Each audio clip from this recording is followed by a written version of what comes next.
రామాయణంలోని ప్రతి పాత్ర కూడా ఒక ప్రాణం వంటిది.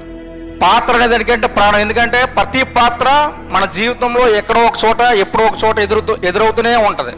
కాబట్టి జటాయు గురించి తెలుసుకోవాలనుకుంటే, జటాయువు గరుడు అన్నైనటువంటి అనురుడు కుమారుడు, సంపాతి సోదరుడు, అలాగే దశరథ మహారాజు యొక్క స్నేహితుడు.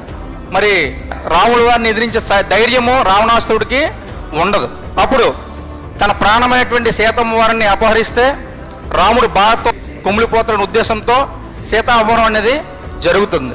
ఇలా జరుగుతున్నటువంటి సమయంలో అయ్యో రామ లక్ష్మణ అని చాలా బాధతో ప్రకృతి అంతా వింటుంది. అలాగే జటాయు కూడా వింటుంది. అమ్మో సీతమ్మ వారికి ఆపదొచ్చింది ఏమో అనే ఉద్దేశంతో వెంటనే అడ్డుపడుతుంది. ఆ రావణాసురుడి యొక్క ప్రయాణాన్ని, ఆ రథాన్ని ఆపి అడ్డుపడుతుంది. ఎంతో ఓర్పు సహనంతో మాటతో ఎన్నో విధాలుగా నచ్చజెప్తుంది, కానీ వినడు. చివరికి యుద్ధం కూడా జరుగుతుంది. చివరికి గెలిచేస్తుంది జటాయువు అన్న సమయానికి 2 రెక్కల్ని నరికివేస్తాడు. ఆ 2 రెక్కలు నరికివేసిన తర్వాత జటాయువు చాడే మంగళం అనే ప్రదేశంలో పడిపోతుంది. ఈ యొక్క జటాయుకి మందిరం కూడా నిర్మించారు. ఆ ఘనత ఒక రాములు వారి భక్తులకు మాత్రమే చెందుతుంది. అంత మహోన్నతమైనటువంటి స్ఫూర్తిదాయకమైనటువంటి పాత్ర జటాయుది. అది పాత్ర అనడం కంటే ప్రాణం అనడమే నా అభిప్రాయం.